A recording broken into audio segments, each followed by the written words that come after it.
J'ai une question pour toi. Pourquoi est-ce que tu t'es lancé dans l'aventure entrepreneuriale? Et si aujourd'hui, tu as du mal à répondre à cette question, ou si elle t'était complètement sortie de la tête, eh bien c'est peut-être l'une des raisons pour laquelle aujourd'hui, eh bien tu souffres de cette fameuse perte de sens dans ton activité. Et c'est bien dommage, parce que l'entrepreneuriat, c'est l'un des plus beaux métiers du monde. Et au même moment, en tant qu'entrepreneur, et ça m'est propre, eh bien on doit montrer l'exemple à la future génération. Donc si l'exemple qu'on donne, c'est quelqu'un qui ne sait pas où est-ce qu'il va dans la vie, quelqu'un qui est proche du burn-out, eh bien je pense qu'on a manqué quelque chose. Et c'est la raison pour laquelle je tourne cette vidéo, pour te donner déjà les trois causes pour lesquelles aujourd'hui tu es probablement dans cette perte de sens, que la flamme entrepreneuriale, elle s'est éteinte, ou du moins elle vacille fortement.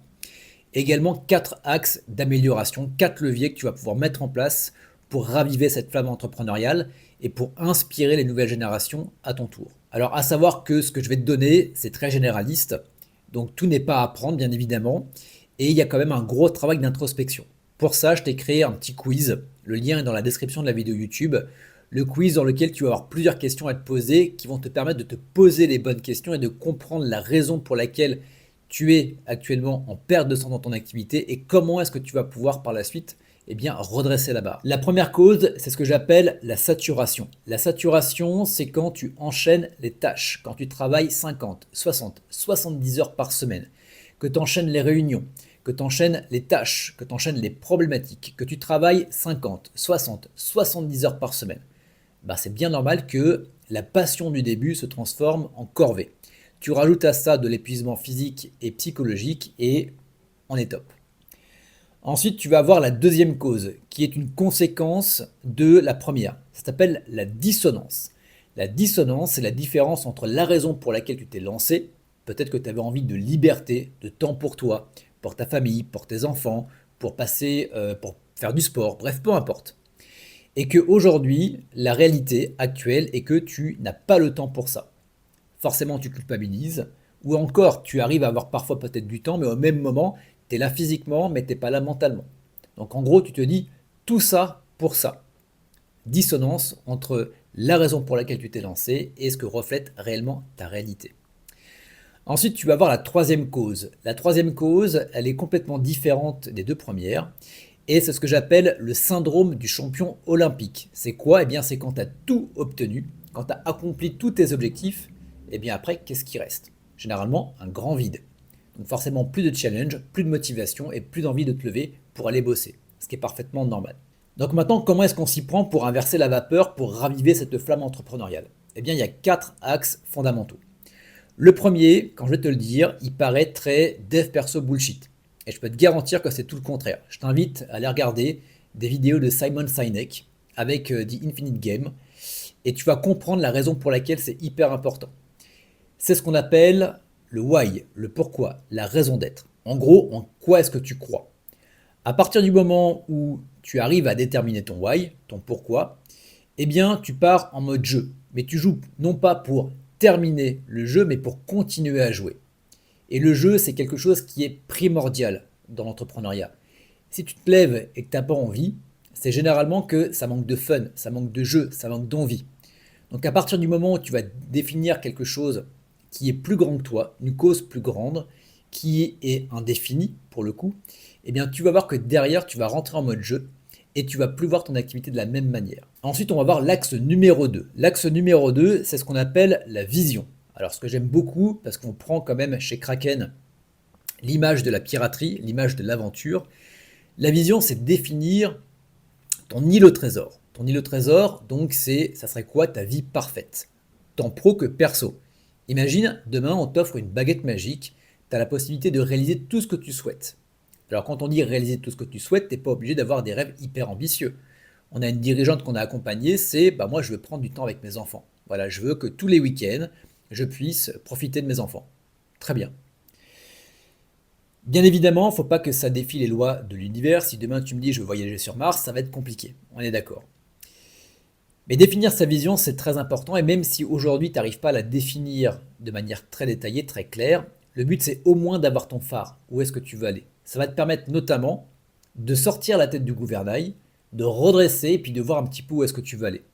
Parce qu'aujourd'hui, si tu es en manque de sens, il y a de fortes chances que eh bien, tu erres sur l'océan de l'entrepreneuriat. Donc si tu erres, c'est que tu n'as pas de cap. Donc là, le but est de redéfinir un cap.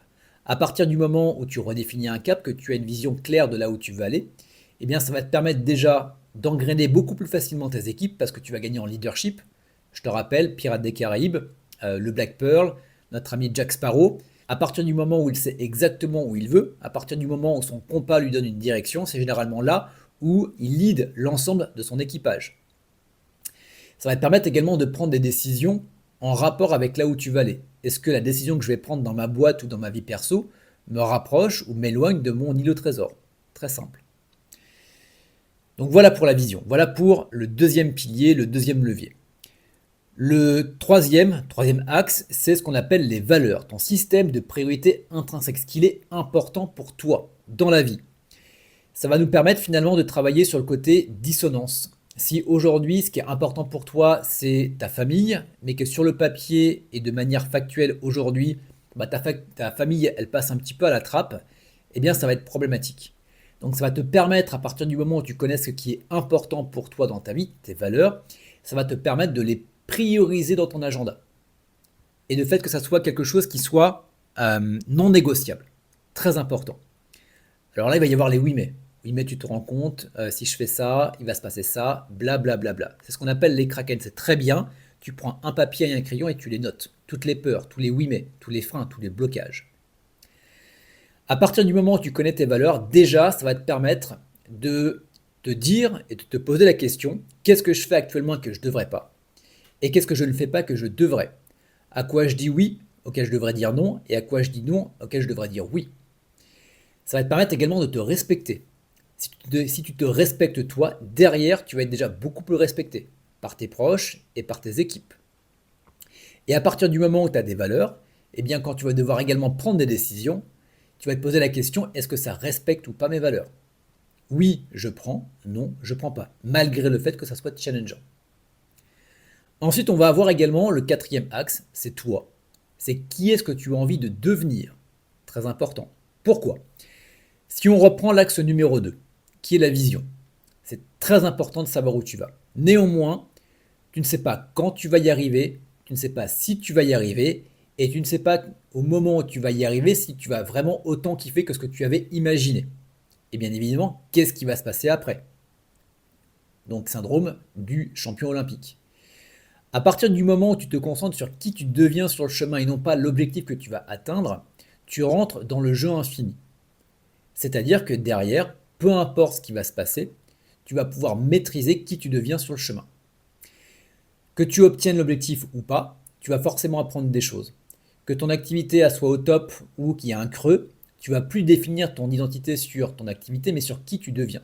Donc malgré le fait que parfois tu as un mois ou une année qui ne soit pas au top, eh bien tu vas plus corréler ton état émotionnel sur les résultats, mais ça va te permettre de te dire, ok, qui est-ce que je deviens? Et malgré le fait que tu aies des périodes difficiles, tu vas forcément devenir quelqu'un, parce que tu vas apprendre de tes échecs. Et tu rentres dans le jeu infini. Ça va te permettre finalement de faire que ton activité devienne finalement un terrain de jeu sur la personne que tu deviens. Et également, ça va te permettre d'avoir un côté développement personnel, ce qui est hyper, hyper important. Et à partir du moment également, parce que ton activité, elle est le reflet de qui tu es, à partir du moment où tu deviens une autre personne, à partir du moment où tu t'améliores, à partir du moment où tu évolues, eh bien forcément tout ça, tu vas l'infuser dans ta boîte et ta boîte va suivre qui tu es. Donc au même moment où tu te détaches de ta boîte pour te focaliser sur qui tu deviens, ça va te permettre, paradoxalement, de faire en sorte que ta boîte grandisse et croître avec toi. Hyper, hyper important. Voilà pour les quatre axes. Je ne sais pas ce que tu vas en faire. Ça, c'est quelque chose qu'on met en place avec les dirigeants qu'on accompagne. Et à partir du moment où ils mettent ces 4 choses dans leur vie, à partir du moment où ils implémentent les 4 axes, je peux te garantir que déjà, le problème de perte de sens, tu l'oublies, tu te reconnectes à ta flamme entrepreneuriale et ça va te permettre finalement également, et c'est l'effet indirect, de développer ton activité. Voilà pour ça. Si tu veux aller plus loin, je te rappelle, tu as le quiz avec toute une série de questions qui vont te permettre de savoir pourquoi aujourd'hui tu es dans cette situation et comment tu vas pouvoir t'en sortir. Et on peut également faire le point ensemble. Voilà, on peut se prendre 30 minutes par téléphone.